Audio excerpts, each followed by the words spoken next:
Alguns erros fazem o recrutador decidir o seu destino no começo da entrevista. Você já ficou com a impressão que chegou um momento que parece que acabou, mas ela só continua porque tem um tempo a ser cumprido?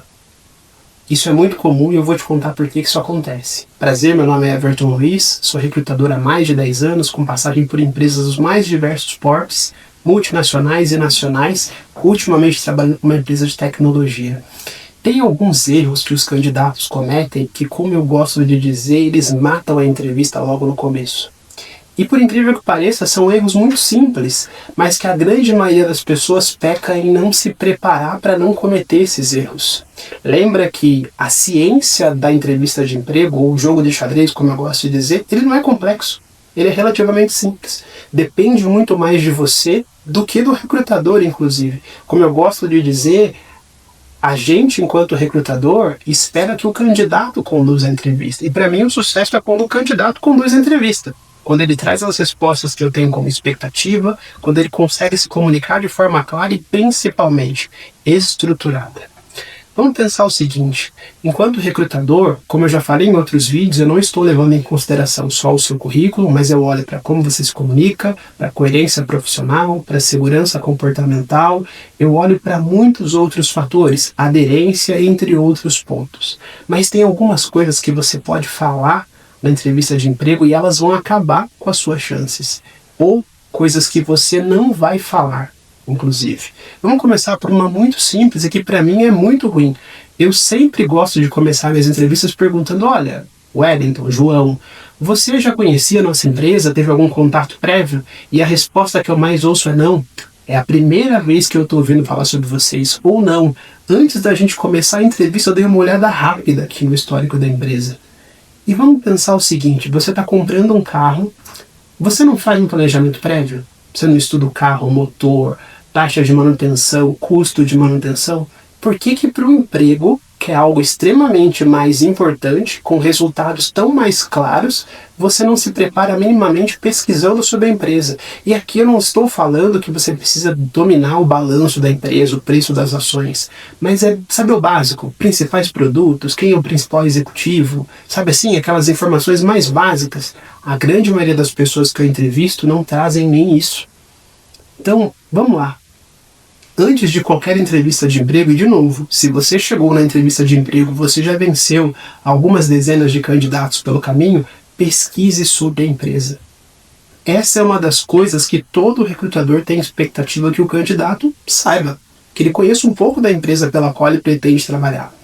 O segundo ponto, que é um ponto tão mais simples quanto, e por incrível que pareça, eu ainda vejo muitos candidatos caindo no mesmo erro, é falar mal da empresa anterior. Toda empresa é muito boa enquanto você está lá. Você saiu, ela já não é mais boa, o chefe não é mais bom, a empresa é problemática. Ainda que a sua experiência na empresa anterior não tenha sido tão boa, pondere um pouco sobre o que e como você vai falar dela. Porque aquilo fala muito mais sobre como você se comporta em relação a um processo que não é favorável para você do que em relação à empresa. Eu, enquanto recrutador, o que a outra empresa faz eu não controlo. Para mim, inclusive, é irrelevante. Agora, o como você se comporta em relação à empresa é extremamente importante. Porque na minha cabeça eu fico assim, ele está falando mal da empresa assim por uma coisa que a empresa nem estava errada. Será que ele não vai fazer a mesma coisa aqui? Sim, é um processo de julgamento. Eu sou pago para julgar, inclusive. Entenda que o recrutador, ele ganha para fazer esse tipo de julgamento. Por mais simpático que eu pareça ser uma entrevista de emprego, é um processo onde eu sou pago para avaliar. E, de novo, eu não avalio só questões técnicas, eu avalio questões comportamentais, de comunicação. Então perceba que alguém que fala mal da empresa anterior, ele me fala muita coisa sobre como ele lida com a frustração, como ele lida com uma derrota, como ele lida com ser contrariado. Então, para mim, essa é uma das coisas que eu tiraria da lista. Se você não tem o que falar da empresa anterior, só não fale.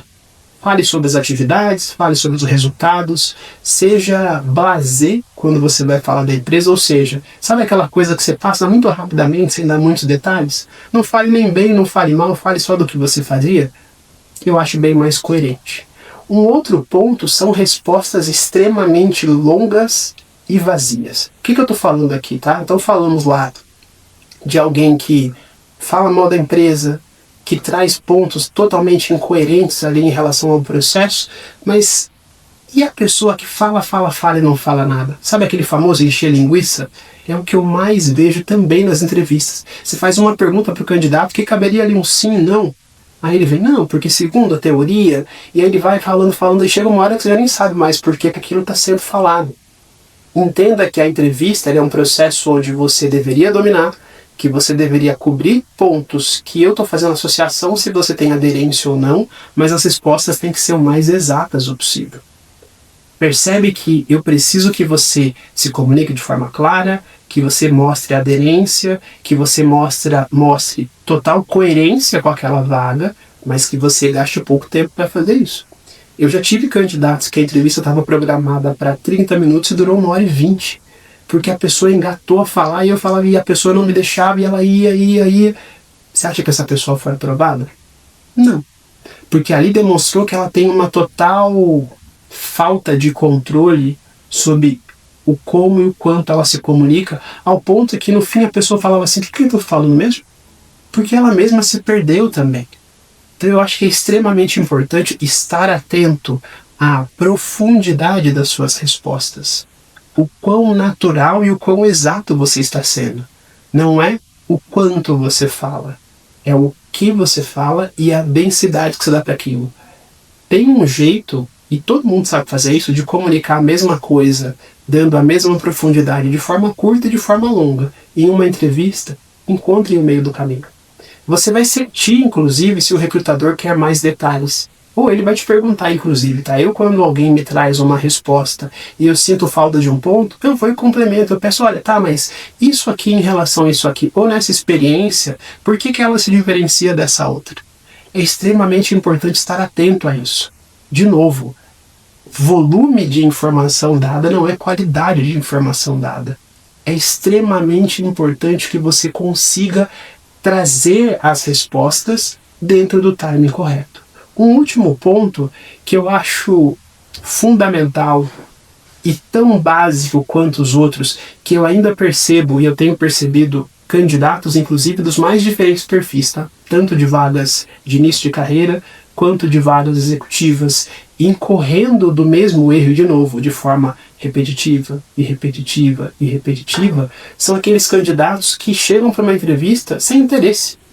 Por incrível que pareça, tem candidatos que vão para uma entrevista e não demonstram entusiasmo em estar ali. É quase como se eu estivesse dando um favor para eles.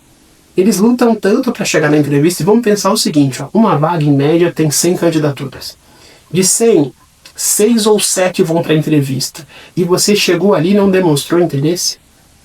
E você mesmo abriu mão das suas chances. Porque no momento em que eu percebo que o candidato não tem interesse, eu não perco interesse. De novo, eu estou avaliando, eu estou julgando, mas eu não tenho que mergulhar para salvar esse candidato para a entrevista. É um trabalho dele, ele tem que se manter ali na superfície. É ele que tem que me puxar, inclusive, para a realidade dele, não o contrário. O meu trabalho enquanto recrutador é ir jogando temas, tentando obter respostas, somando peças, sabe, assim, colando peças para construir ali um quadro geral. Mas se o candidato já se entrega logo de cara, não demonstra interesse, como é que eu faço para trazer ele de volta? Será que eu deveria trazer ele de volta? Tem casos, inclusive, que eu já termino a entrevista perguntando, olha, será que realmente faz sentido para você seguir nesse processo? Porque foi ficando claro ao longo da entrevista que a pessoa não estava ali. Aqui fica uma dica final que eu acho extremamente importante, que passa por aquele aspecto da preparação. Estar preparado para a entrevista é muito importante, conseguir se conectar é muito importante, mas reflita se realmente faz sentido para você. A gente vem de uma cultura que parece que falar não para uma entrevista de emprego é quase que um crime, né? Mas não é. É melhor você não ir do que você ir e não estar lá. Eu prefiro, inclusive, o candidato que me fala, Everton, obrigado pela abordagem, mas não faz sentido para mim neste momento, pela razão X, Y, Z, do que o candidato que vai, mas não vai. É aquele que está ali fisicamente, mas a cabeça está num outro lugar.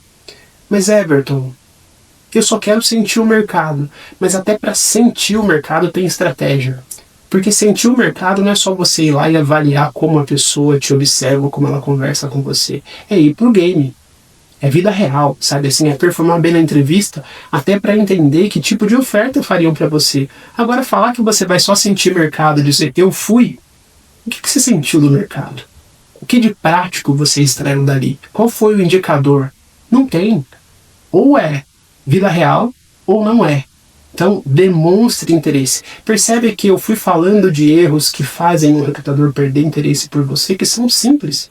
Falei de nada complexo, de novo. Nada que precise que você faça uma pós-graduação, uma mentoria. São temas que estão no seu controle, de novo.